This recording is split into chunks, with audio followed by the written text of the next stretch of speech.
On December 24, 1971, LANSA Flight 508 took off from Lima, Peru, heading to Pucallpa. It was supposed to be a routine trip, a joyous holiday reunion for passengers excited to see their loved ones. But just as Christmas Eve unfolded in the skies, fate had other plans.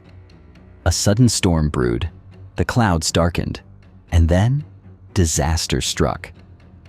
A bolt of lightning, the deadliest in aviation history, ripped through the aircraft, causing it to break apart mid-air. The passengers plummeted from 10,000 feet, swallowed by the dense, unrelenting Amazon jungle below. No one survived the crash, except one, a 17-year-old girl. This is the astonishing true story of Juliane Koepcke, the sole survivor of Flight 508 and her harrowing 11-day journey through the depths of the Amazon rainforest. Juliane Koepcke's memories of that day are like fragments of a nightmare, disjointed and surreal. Hours earlier, she had been celebrating her high school graduation. Now, she was gripping her seatbelt, staring out at a sky consumed by flashing light. Her mother sat beside her, uneasy as the turbulence worsened. But Juliane, accustomed to flying, reassured herself that everything would be fine. Then came the blinding flash, a deafening roar. The plane nosedived, passengers screamed, the fuselage crumbled around her, and in an instant, she was outside, falling. The jungle below, an endless sea of green, raced toward her. Juliane was still strapped to her seat, spiraling downward like a maple seed. She doesn't remember the moment of impact, only a sudden, eerie silence. She awoke alone. It was Christmas morning.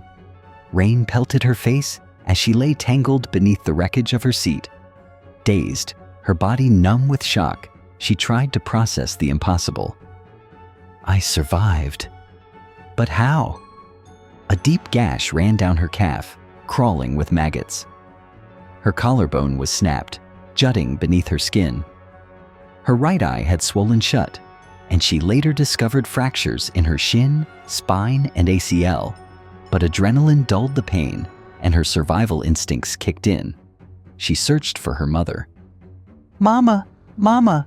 she called into the unending jungle, but only the cries of distant creatures responded. She was utterly alone. Juliane knew the jungle. Raised by scientist parents in a remote research station, she had learned from an early age how to navigate its dangers. Snakes, crocodiles, poisonous plants, these weren't myths to her. They were real, but so was her knowledge. And now, it would save her life.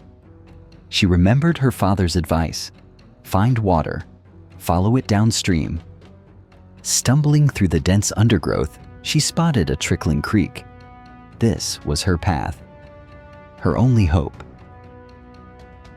The days blurred into a painful, delirious march through knee-deep waters. Hunger gnawed at her, but she dared not eat the unfamiliar berries and plants around her. The only food she had? A small bag of candy she'd found among the wreckage. She rationed it, knowing it wouldn't last. The jungle wasn't merciful. At night, she curled up on the damp ground, vulnerable to the creeping threats around her. Every rustle, every unseen movement was a reminder. Death was always close. Then, on the fourth day, a chilling sign. Overhead, vultures circled. She knew what that meant. Following their descent, she stumbled upon a horrifying sight. 3 passengers, still strapped to their seats, buried in the earth from the sheer force of their impact. One of them, a woman. Could it be her mother? She hesitated. With a trembling hand, she reached out, prodding the body with a stick. The woman had painted toenails. Her mother never painted hers. Juliane swallowed the lump in her throat and moved on. By the 10th day, exhaustion was crushing her. Her infected wounds burned. Her body screamed for rest, but she forced herself forward. Then, salvation. A boat floating by the riverbank. At first, she thought she was hallucinating, but when she reached out, her fingers met solid wood. It was real. With renewed strength, she dragged herself toward it, finding a small hut nearby. Inside, a can of gasoline. It reminded her of something her father once did, using kerosene to remove parasites from a dog's wound. If it worked on a dog, it could work on me.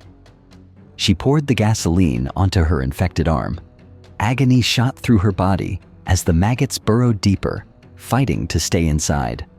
Clenching her teeth, she dug them out, one by one, 30 in total. Later, doctors would find 50 more still inside her. That night, she collapsed by the riverbank, too weak to move. She had made it this far. Would she die now? Morning came with the sound of voices. 3 Peruvian men stood over her, their faces twisted in shock. To them, she was not a survivor. She was a spirit, a ghostly figure with bloodshot eyes and sun-bleached hair. They feared she was a water spirit, a Yamanja, wandering the jungle. But Juliane spoke, fluent Spanish. She told them her story. The men carried her downriver to a village. From there, she was flown to a hospital, where doctors finally treated her wounds. Her ordeal had lasted 11 days. Against all odds, she had survived. Juliane Koepcke was the sole survivor of LANSA Flight 508. The wreckage was later discovered, confirming that no one else had made it out alive. Her survival was not luck. It was resilience, knowledge, and sheer willpower. Years later, a man who was almost on that doomed flight would tell her story to the world.